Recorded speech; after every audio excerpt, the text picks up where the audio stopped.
Hello. We've seen quite a few themes in the Tang poetry, such as sceneries, missing home, bidding farewell to families or friends, etc. Today, we will look at another popular and important theme. It's about soldiers settled at the frontiers of the Tang Empire, going through battles and wars.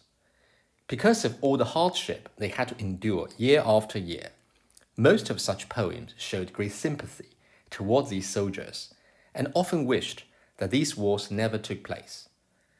The title of this poem is Liangzhou Ci. Liangzhou is an area in the far west of the Tang Empire and often a battlefield. This is where Liangzhou roughly is. As we can see, this is Chang'an, the current day Xi'an, the capital of Tang Dynasty, and Beijing is here. Ci means words, but here can be vaguely interpreted as a song or a poem. In fact, Liangzhou Ci is the name of a very well-known tune that people loved to listen to at that time, and many poets wrote lyrics to the tune and would call the lyrics Liangzhou Ci.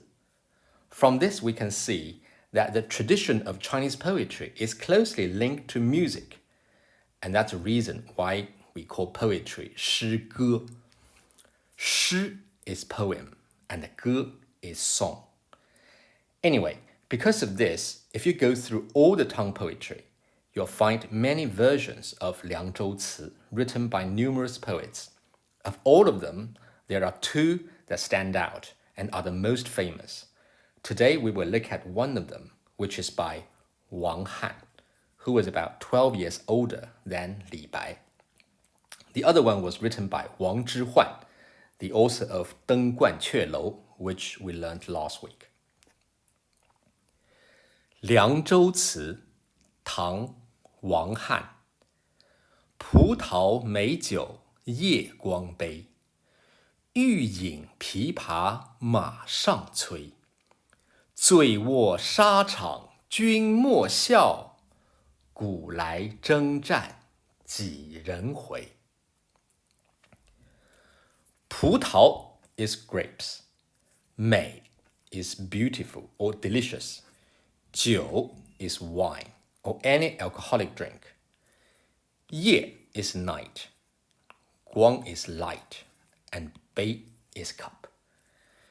夜光杯 refers to a type of very precious drinking cup that glows in the dark.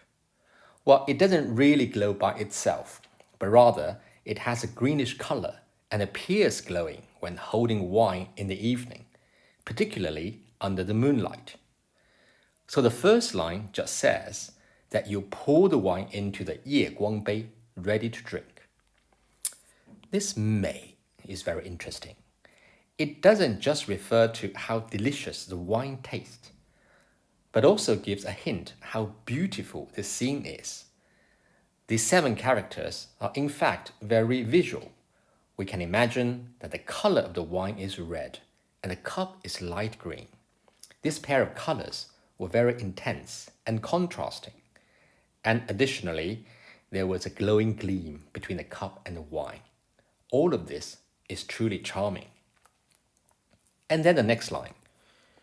欲 is to want to, as we saw in 登鹳雀楼, 欲穷千里目. 饮 is to drink. 琵琶 is a traditional Chinese music instrument, which is best at creating fast, intense music passages, so very suitable for the setting of battles. 马 is horse, and the 马上 is on the horseback. 催 is to rush. So this line closely followed the previous line. Once the wine is poured, you want to drink it. But on the horseback, there are music from 琵琶 rushing you. Rushing you to do what? The poet did not put it down explicitly. We have to figure it out ourselves. It is a common style in ancient Chinese poetry. Because of the constraint of the space, a lot of information in the poem has to be left out, and the readers must find it from the context. And it's not too difficult to guess that it means the 琵琶 is rushing you to quickly finish the drink and to go forward to the battle that is happening right now. So a delightful scene from the first line suddenly turned to something much, much more serious and grave in the second line. So there is actually a war taking place right at this moment. From the sound of 琵琶, we could even hear the cries of the soldiers and the clink-clank of the metals from the weapons. We could sense that the atmosphere of the poem becomes heavy and nervous. But why would this person, perhaps a general, have the leisure to enjoy a drink at this crucial moment? What was he thinking? Shouldn't he charge forward to the battle as fast and as bravely as he could? Well, he must have realized that his behavior was not quite appropriate, and went on to explain himself. 醉卧沙场，君莫笑. 醉 is to get drunk. 卧 means to lie down. 沙场 is battlefield. We know what 君 is. In 王维's 杂诗, 君自故乡来，应知故乡事. 君 is a respected form of you. 莫 means do not. And 笑 is to laugh at or mock someone. So he said, if I am to get drunk and even lie down in the battlefield, please do not laugh at me. Please do not mock me for being so silly. Why? Because 古来征战几人回. 古 is ancient time. 古来 means since the ancient time. 征战 means long marches and wars. And these wars tend to be long-lasting, and there was every chance that soldiers or commanders in the army could lose their lives. 几 is how many. 人 is people. And 回 is to return. So this line means, since the ancient times, for this kind of long and dangerous war, how many people could ever return home?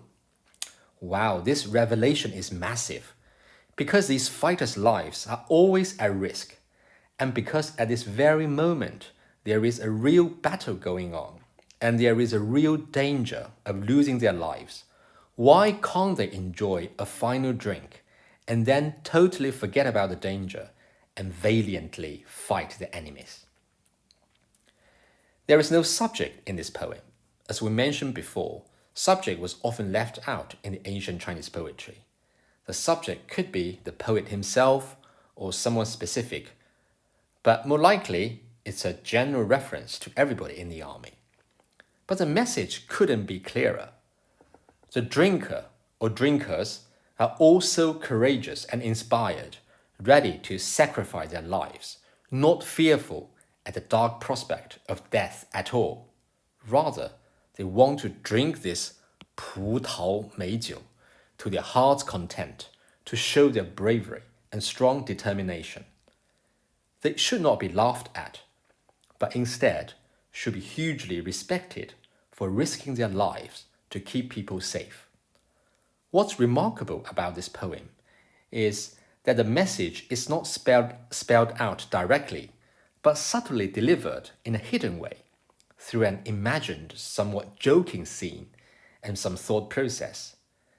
And like many other good poems, the ending leaves a lot of space for the readers to think, to appreciate, and to find those hidden messages. Finally, there is one piece of music from The Game of the Thrones, and the title is One More Drink Before the War. I guess in this sense, the solemn, heavy, but brave sentiment about the imminent war and the desire to have a drink before it is shared across Eastern and Western cultures after all.